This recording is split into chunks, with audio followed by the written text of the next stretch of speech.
Okay, today we are looking at percents and proportions. Yesterday we looked at the relationship between percents and fractions. Today we're going to solve percent problems using proportions, and we're going to use a formula today. This might be a formula you might want to put on your formula sheet that you'll be able to use for your tests. Okay, this will be the first one we have basically for that. And we're going to use this proportion to solve problems like this in this form. When we see a problem A is P% of B, we can use this proportion to solve it. Um, P is always the percentage, okay? That's right here. And I'm drawing crooked. Let's see if I can fix that. Um, B and A. Well, A is the part, B is the whole. Notice the whole is always found after the word of. Okay, the part is always here.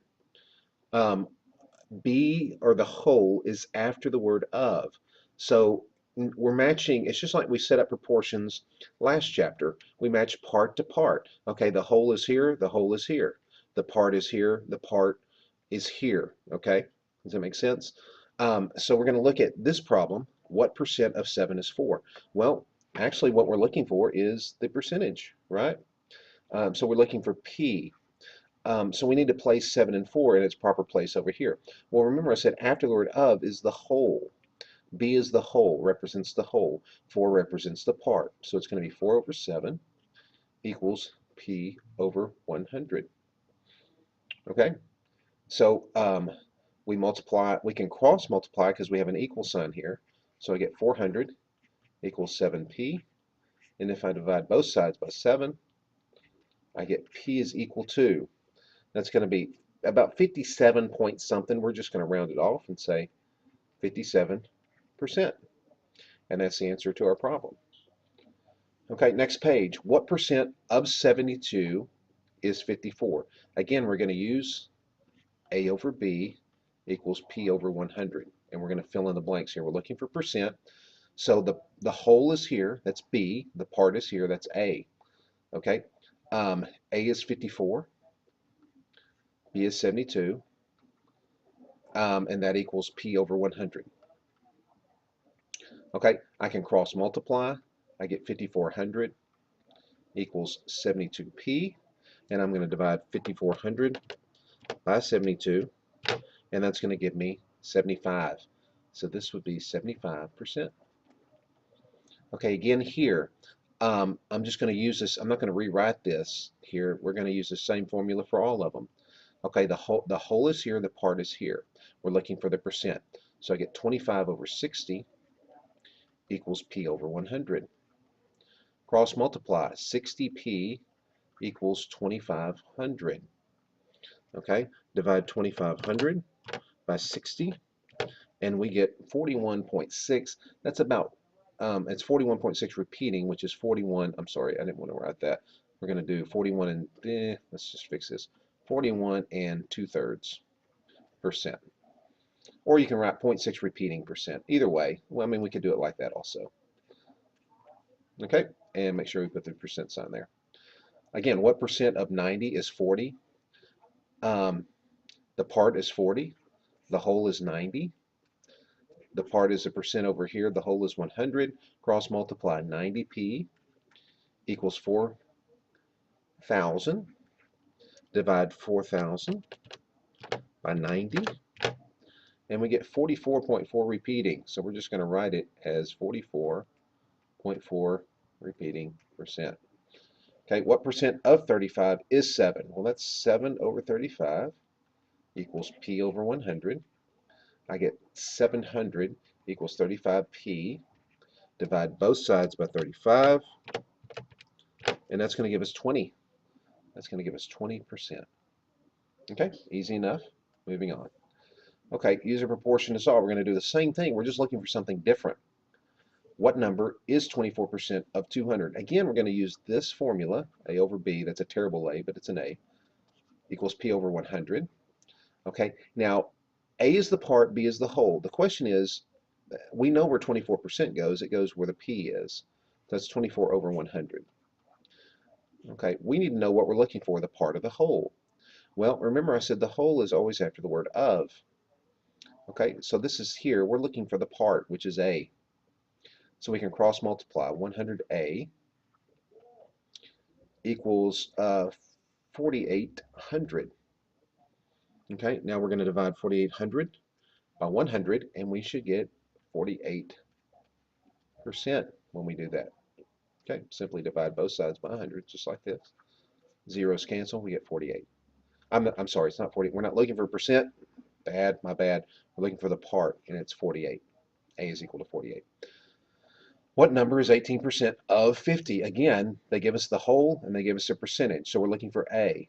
A over 50 equals 18 over 100. Okay, so let's cross multiply. We get 100A. Well, 18 times 50, that's 900, I believe. And then we're going to divide both sides. Let's see. We're going to divide both sides by 100. We get A is equal to 9. So 9 is the answer. Here, now, what are we looking for? Well, we have the percentage. That's 84 over 100. We've got A over B over here. Well, this is the part. Remember I said the whole is always after the word of. Well, we don't know what that is. That's B. This is 105. Okay, so when we cross multiply, we get 84B is equal to 10,500. Divide both sides by 84. We're going to have 10,500 divided by 84, and that's going to give us 125. And that's not a percentage. We've got the percentage. This is just a number. So 105 is 84% of 125. Good. In heptathlon, an athlete earns points in 7 track and field events. Look at the way I spelled field. ELD. Okay. Suppose an athlete earns 836 points in the 100-meter hurdles. This score makes up 16% of the total score. What is the total score? Okay, we're looking for the total score. That's the whole. Okay, we're going to set this up the same. The percentage goes above 100. That's easy. But we're looking for the total score, so we're looking for B, and the part is what we've already got. Okay, so we cross multiply. 16B is equal to 83,600. We're going to divide both sides by 16.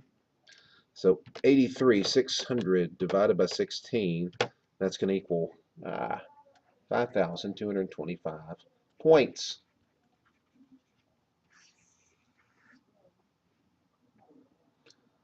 Okay, let's look at one more page and I think we're finished. Okay, this is the way each of these are just the same type of problem. We're looking for different things and we just wanted to go over this. Okay, if we're finding the percent, that means we're finding P. So we know A and B. We just need to know where to put it.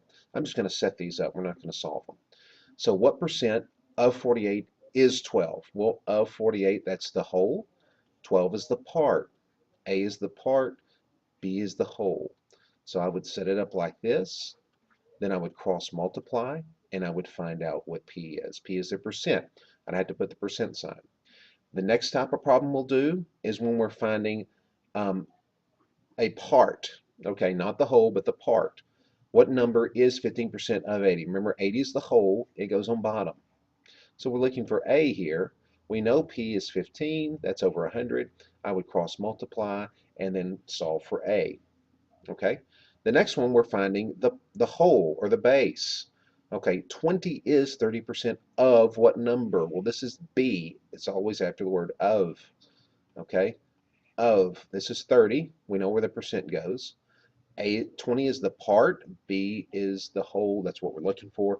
Cross multiply and then solve for B. Okay, those are the 3 different types of problems. You just need to know where to put the information. Then you can cross multiply and solve. Very basic. And that concludes our lesson for today.